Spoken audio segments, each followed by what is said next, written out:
Okay. Hello, everybody. Welcome to the session Java Code Coverage Mechanics. My name is Evgeny Mandrikov, and together with Mark Hoffman, I'm one of the project leads of JaCoCo and Eclipse ECL-EMMA projects that you might already know. Before we start, the usual disclaimer, whatever I'm going to say has no connection with the company where I work, SonarSource. You might know this one as well. That does such a product as SonarCube, static source code analyzer. If you want to chat about this, you can catch me afterwards. This presentation is not going to be about that. Also, before we start, for once, let's try to avoid cliché. Let's start from questions. More precisely, questions from me. I'd like to know who came there to learn about code coverage in general, how to use it, etc., etc. Is there such people? Okay, there are some. Sorry, but for you, you still have a chance to leave this room. It's not going to be about code coverage in general. Who is there who already knows how to use code coverage and actually uses JaCoCo library? Okay, thank you. Who is there to learn something new about Java? Okay, good for you. All that to say that we're going to talk about internal mechanics of Java and internal mechanics of code coverage, not about the actual result, but about how we do obtain this result. And sorry, here is another disclaimer, the real one.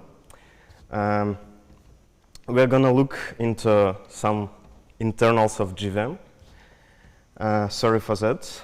We're going to talk strong language bytecode. Again, sorry for that. I will try within half of an hour do intense violence of your brain. Again, sorry for that. You still have a chance to leave the room.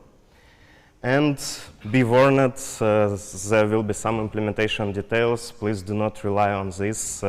Dragons are here, etc., etc. So let's start. A bit of history of Java code coverage and JaCoCo and ECL-EMMA projects in particular. All that started more than 10 years ago from such a nice library, EMMA, which had, if I'm not mistaken, one and only one release. This was a library to gather code coverage for Java. It was developed at the time of Java 5. Based on this plugin, sometime later, Mark Hoffman started a project, ECL-EMMA, to bring code coverage into Eclipse IDE.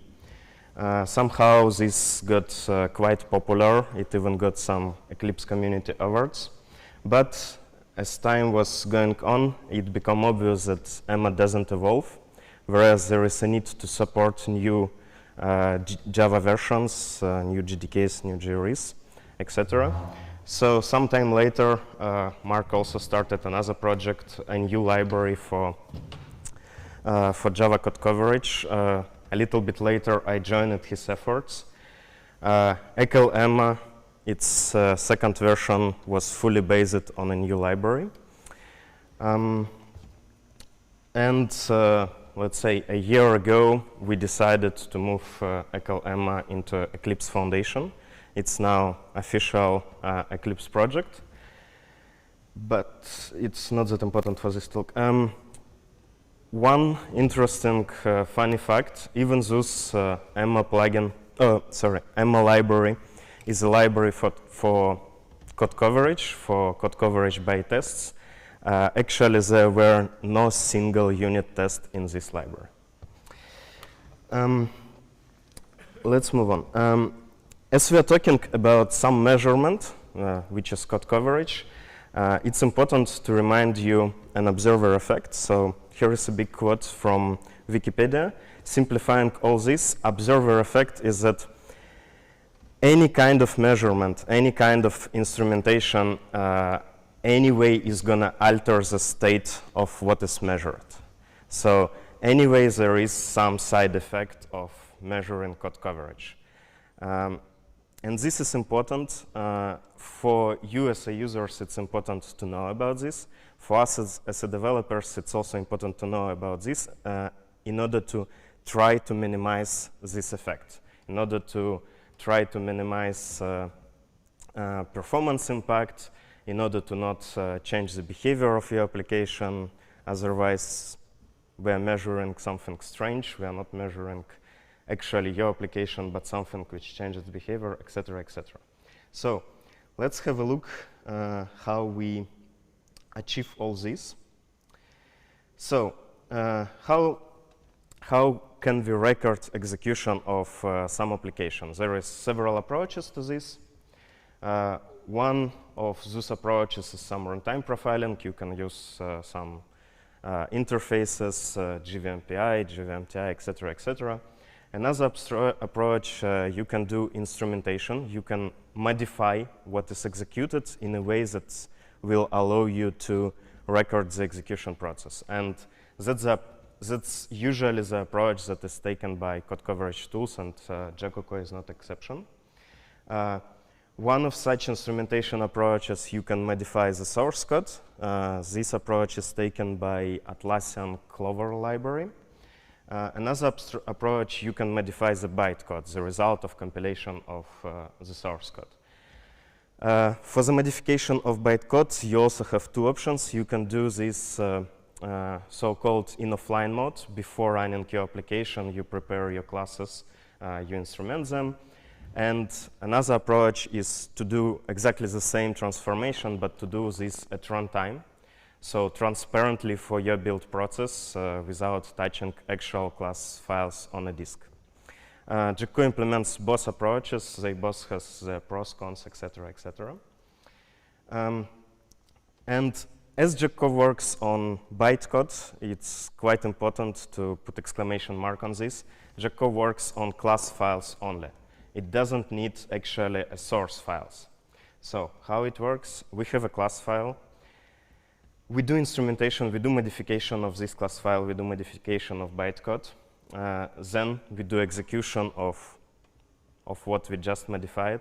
This process of execution is gonna record the information about execution in some binary format, which we call exec. And at the time of report analysis, we again take original class files, and this is also important, original class files, not some other class files, but really those which we instrumented. We combine the original class files with execution data. Then we do analysis, and we get a report. And source code plays a role only in UI. So just to display you the nice highlighting of your source code, this is the only moment when source code plays the role.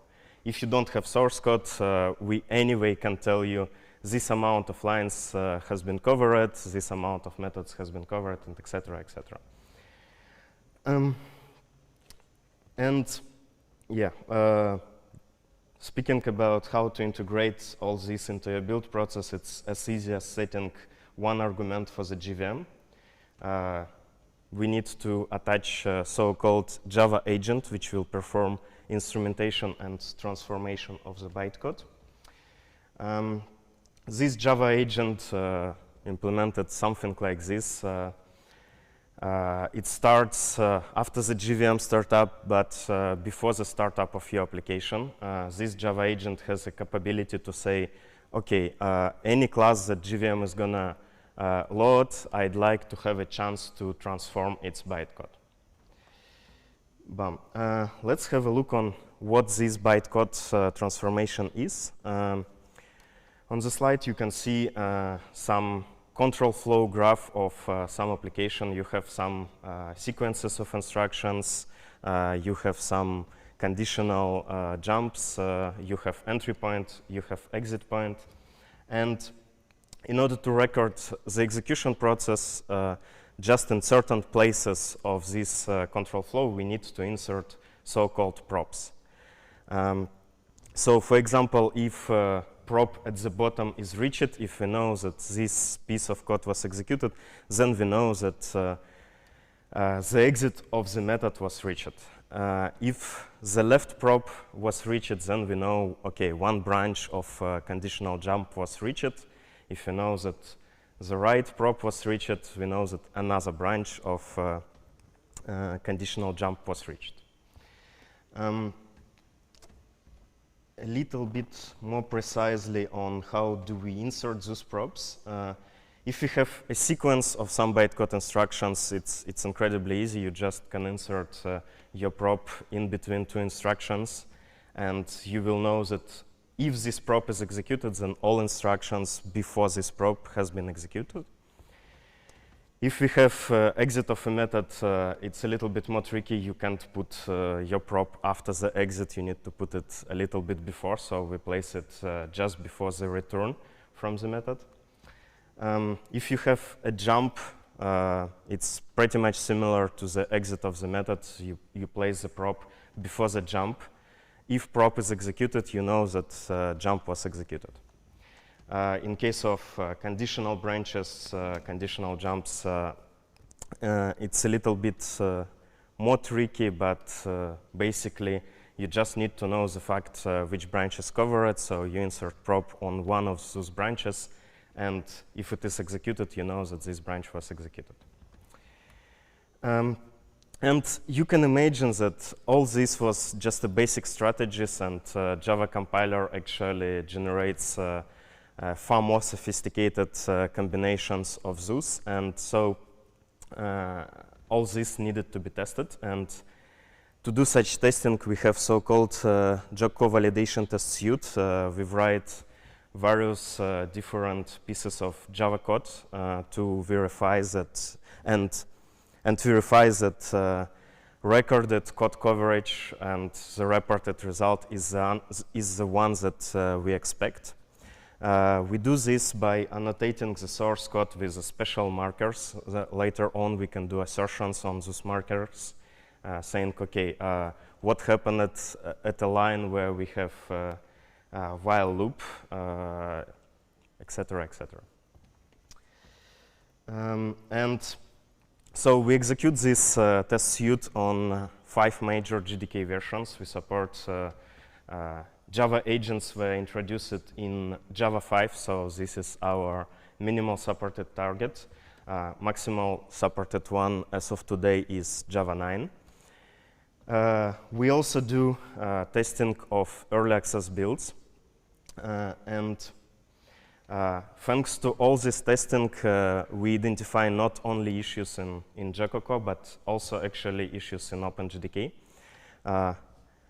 If I may say, I would even say we mainly find issues in OpenJDK, not in JaCoCo. And apparently, we are among top 5 external contributors of bug reports to OpenJDK, along such projects as Apache Lucene, IntelliJ, etc., etc. And actually, this is not that hard, as you might think. During this presentation, we will see how easy it is to find a bug in OpenJDK, and it's not that hard to come back and report it. So to do so, let's have a look more deeper on what prop is, why it is quite fast, why it has no impact on, why it has a low impact on your application, and so on. So, what the prop is? First, before implement the prop, we should specify the requirements, what it's supposed to do. And prop, as we already said, it should have minimal runtime overhead. It should be as fast as possible. It should have no side effects on application code. In particular, if your code is thread safe, it should stay thread safe, so we can't have non-thread safe code. Yeah, so it should be thread safe. Obviously, it should record the fact of execution, so it should say, okay, I've been executed. And if we just record fact of execution, we can't map it back to what was executed, so it should also be identifiable. So it should provide some way of identifying what was actually executed. Okay, and here is another question for you. Maybe you have some ideas how such probe could look like. Any ideas?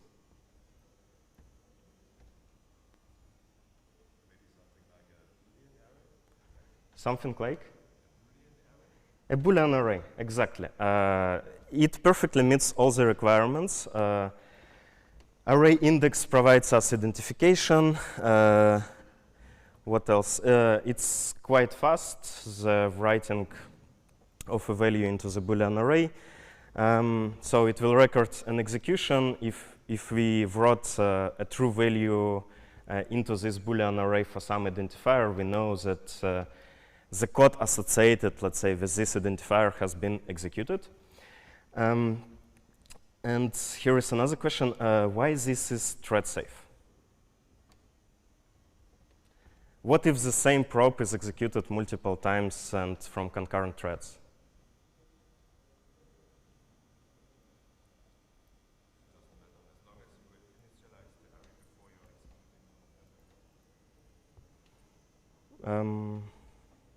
Okay, array initialize it. Indeed, it's initialized before. Yes, it's just writing. There is no read, so there is no chance for it to not be thread safe. If two threads are going to write a true value, it doesn't matter which one succeeded, which one not. There is anyway will be a true value. About runtime overhead and about impact on the size of your class files, each such probe costs from 4 to 7 bytes, additional bytes. So depending on how many probes we add proportional amount of bytes into your classes.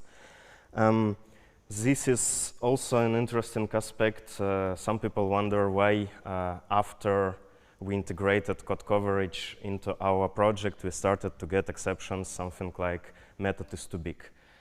Because there is no free lunch, there is a restriction in Java virtual machine on a maximal size of a method. And as we adding some additional instructions into this method, if your method was close to the border, we can easily cross this border after addition of these instructions.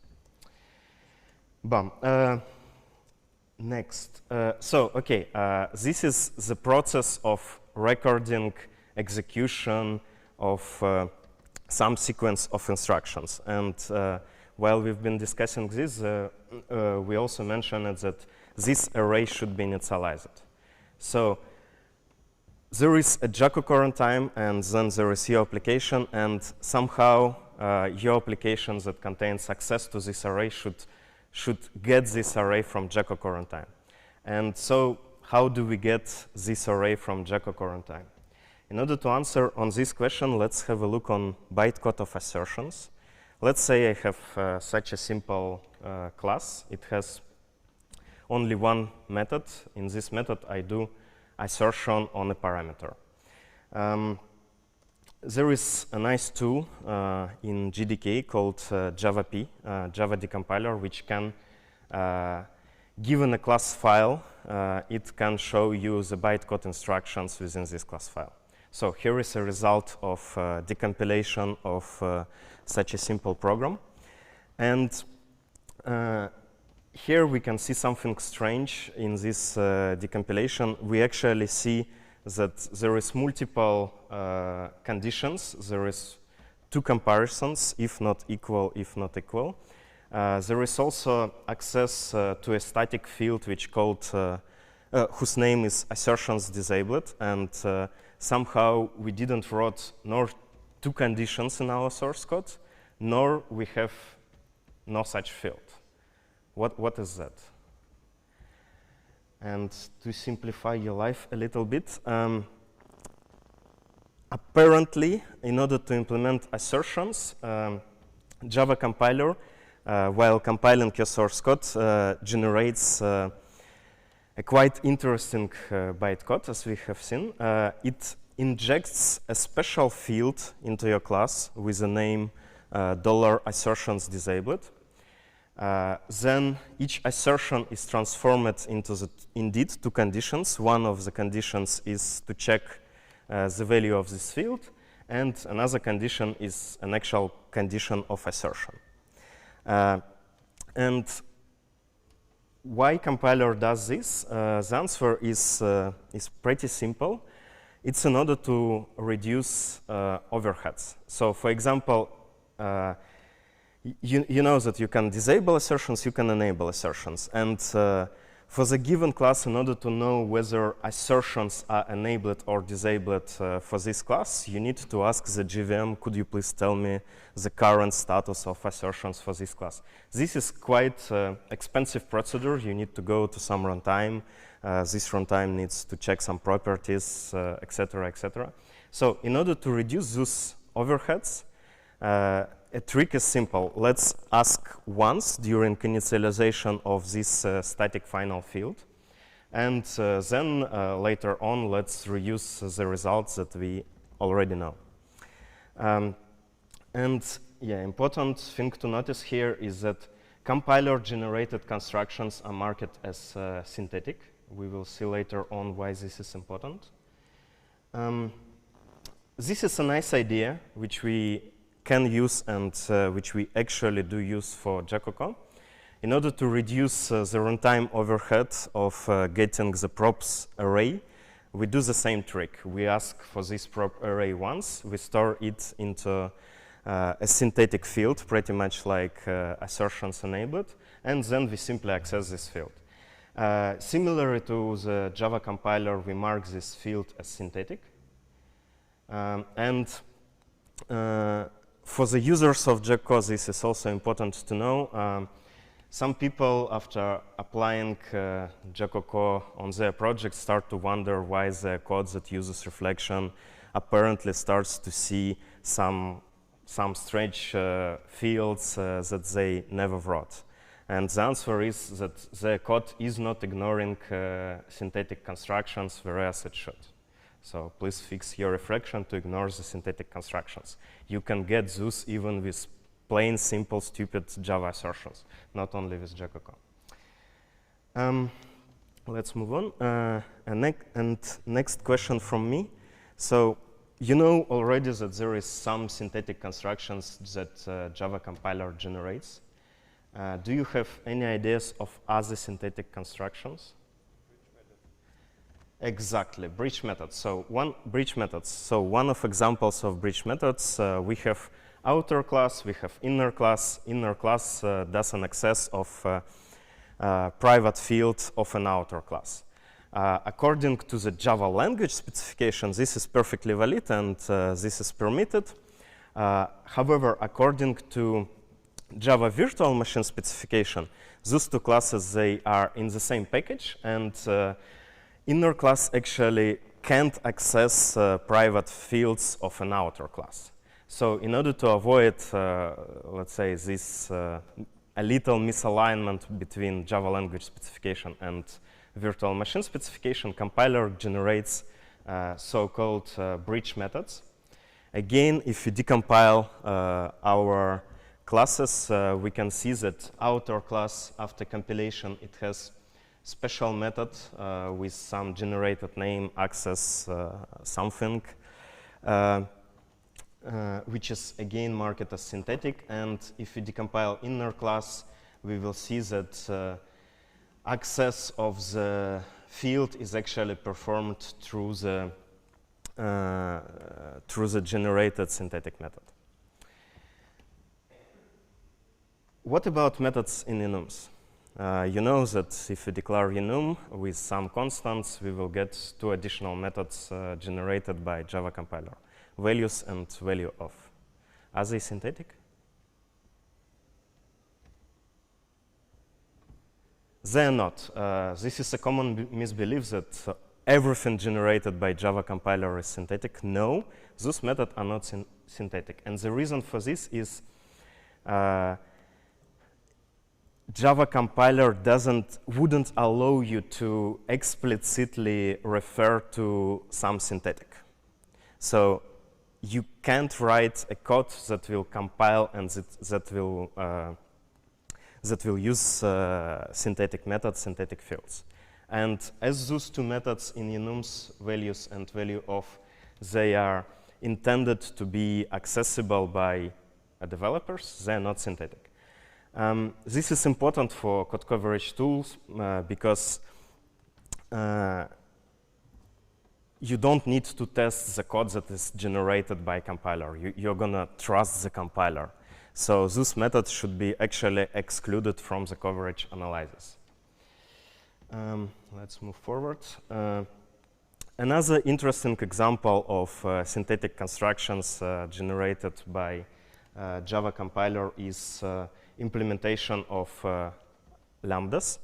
So if you have a Lambda, like implementation of functional interface runable, like this, again, if you decompile it, and here you might learn some new option for Java decompiler -L, which will display your line numbers in the decompiled code, you will see that within this class you will have one more synthetic method whose name starts with lambda and something generated. And actually the content of this method lines within this method, they map one-to-one to the lines of your lambda. This is again, be warned, dragons are here. This is implementation details of lambdas. There is no guarantee that tomorrow this wouldn't change.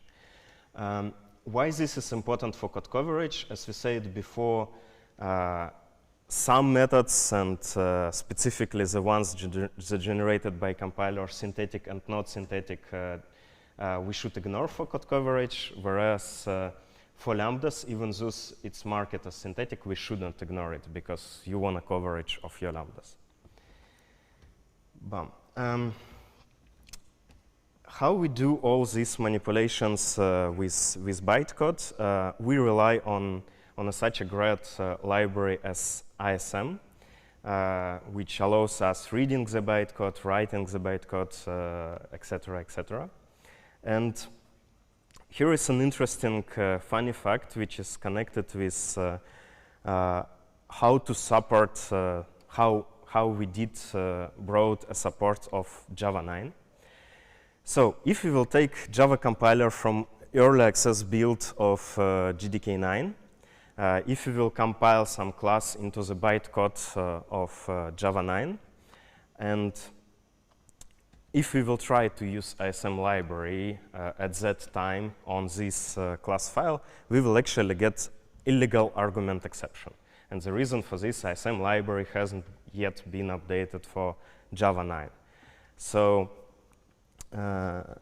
how we can support the Java 9 before an actual release of ASM, which probably will happen after the release of Java 9, which is a little bit late for us. And yeah, interesting fact, if on the same class file we will use the standard Java decompiler, even its old version, like version 1.7, then actually it will have no problem to decompile this class. It will show, okay, this class file has a major version number this, which I probably do not very well support, but there won't be any illegal argument exception. What this decompiler can decompile, it will decompile, and what it can't, it can't. The pretty much the same story. Another hidden gem of this decompiler is that you can actually use some hidden flags like minus X details, and you can actually see not only the bytecode, you can also see the bytecode alongside with the source code in the same output. And so, coming back to ASM, how did we solve this problem of supporting Java 9 with old version of ASM?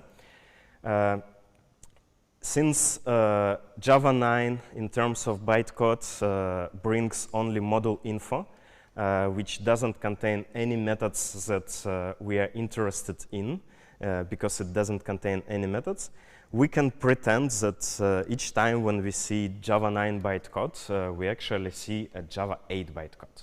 So ASM will be able to read this bytecode. We will transform it as we want. And then in order to hide this little trick, we will upgrade the class file version back. So everybody outside will see, OK, it was Java 9, it is Java 9. But internally, we were dealing with it as Java 8. That was the trick. And at this moment of time, please breathe a little bit. This was just a little warm-up. I hope now your brain is warmed enough. We have not that much time, so we will try to go even quicker and a little bit of hardcore stuff. And please try to follow me. Let's say I have a such class. This class has a static initializer. In this static initializer, we call construction of some other object of some class, and we call a method on it. Some other class is actually a child of this base class, and it has a method. In this method, we do an assertion, is 1 equal to 2. And then we run all this. So a question for you, what is going to happen if I execute this and I say, OK, assertions enabled? Come on, your brain should be warmed up already. Assertions enabled, we have an assertion 1 equal to 2. It's obviously wrong. There's going to be an exception. It's easy. What about assertions disabled?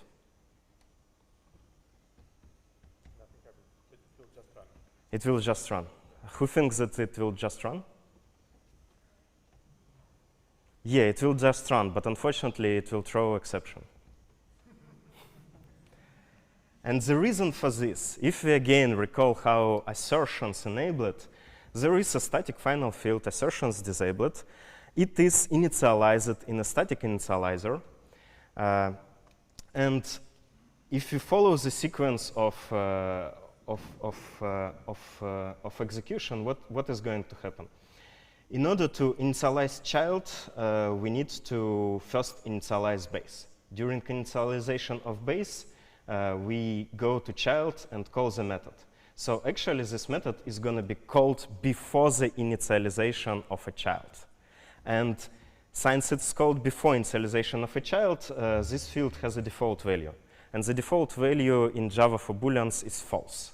So assertion disabled false is the state when this method will be called. And you're going to get assertion error.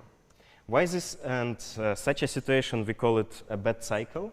Why this is important? Because we based our implementation on the same trick as assertions. And so what happens with, in case of bad cycles for JaCoCo, we're going to get exactly the same problem.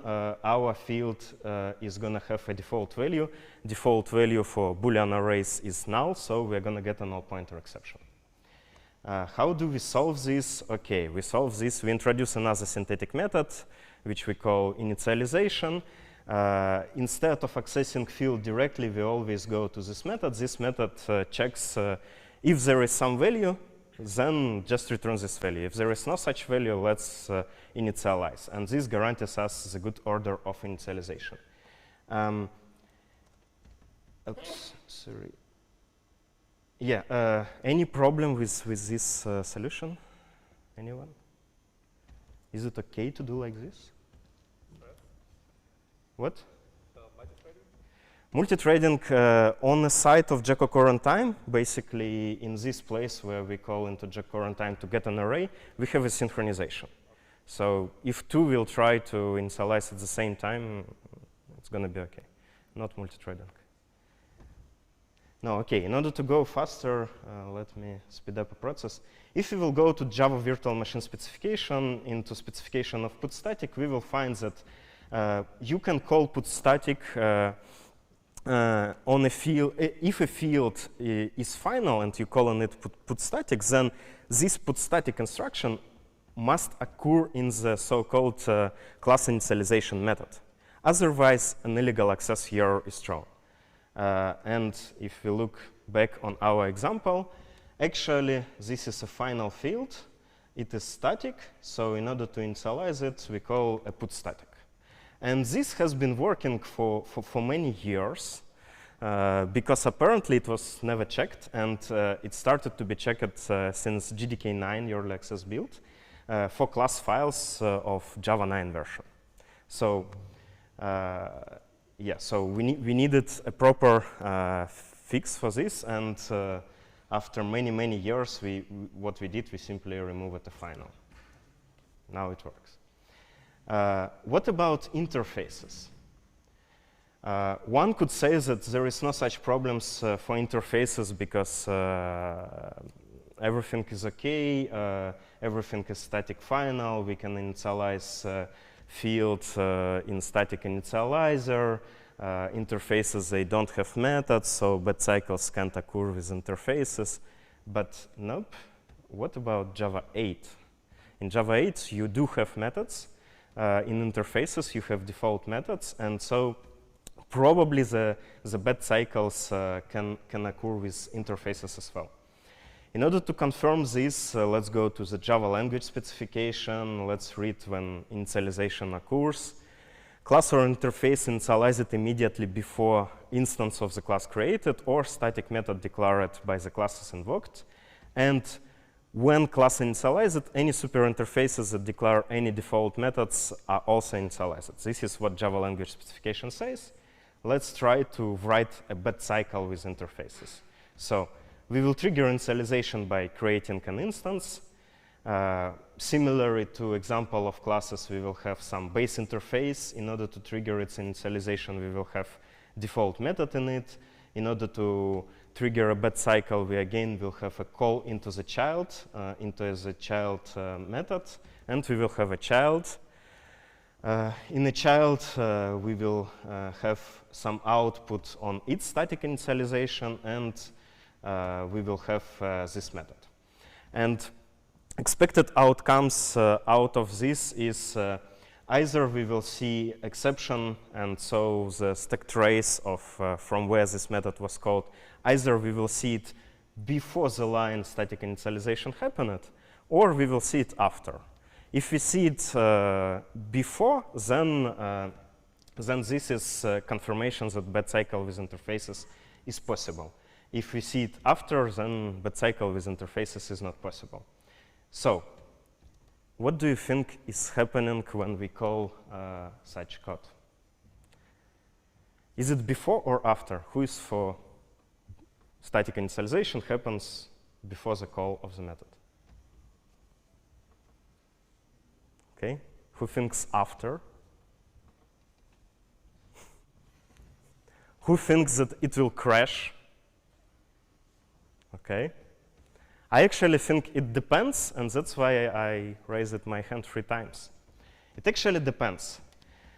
If you take a JDK version before JDK 8 update 40, then you're going to get this sequence. If you and you're actually going to get a crash because you're throwing an exception. So at the moment of throwing an exception, you're going to get crash. Interestingly, if you initialize through a call of a static method, you're going to get another order. So it even was inconsistent. If you do check a early access build of a JDK 8 update, then you're going to see the correct order where it was fixed. And this is how easy to catch a bug in JDK, and this one was catched by us, and we reported it, and that's why it was fixed.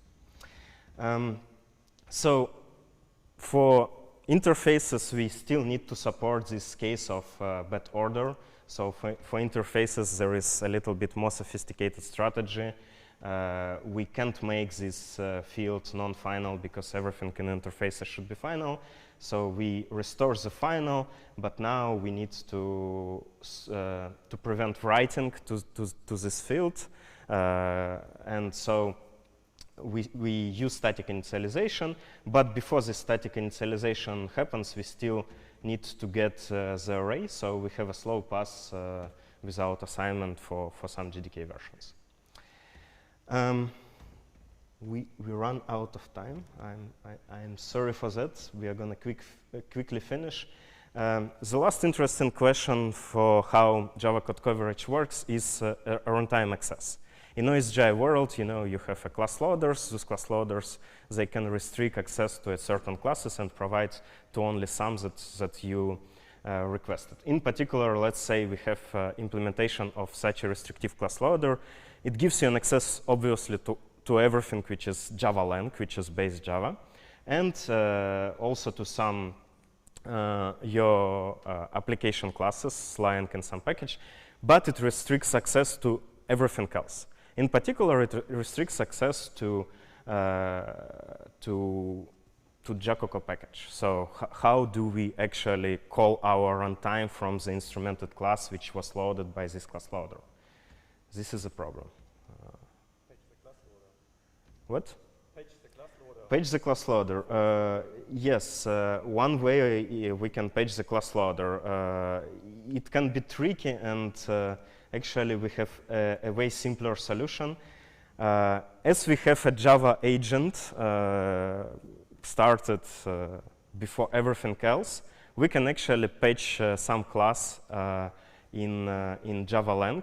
And all the class loaders, they do have access to Java lang. They do not restrict this. So what we do, we simply create a special field in one of the Java classes. And I never told you so. There is actually no such field.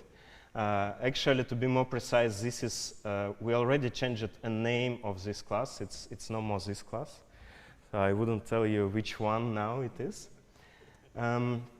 And then, so as we can't access anything outside of Java, we also don't have an interface to call our runtime. So we need to do this somehow differently. And so we speculate on equals method. This JaCoCo access is just an object.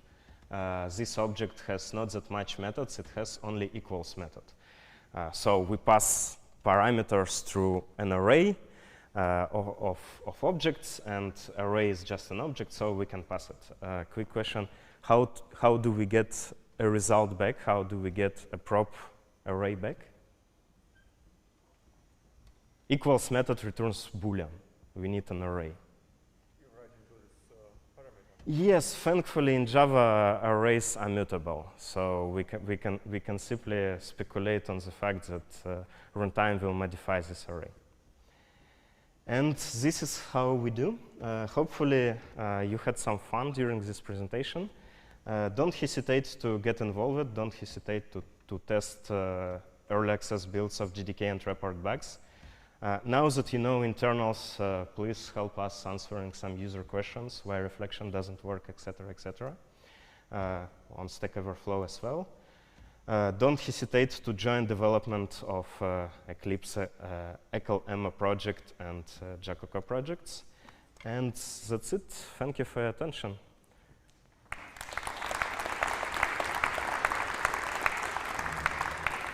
And if you have any questions, as we don't have time, please catch me somewhere outside.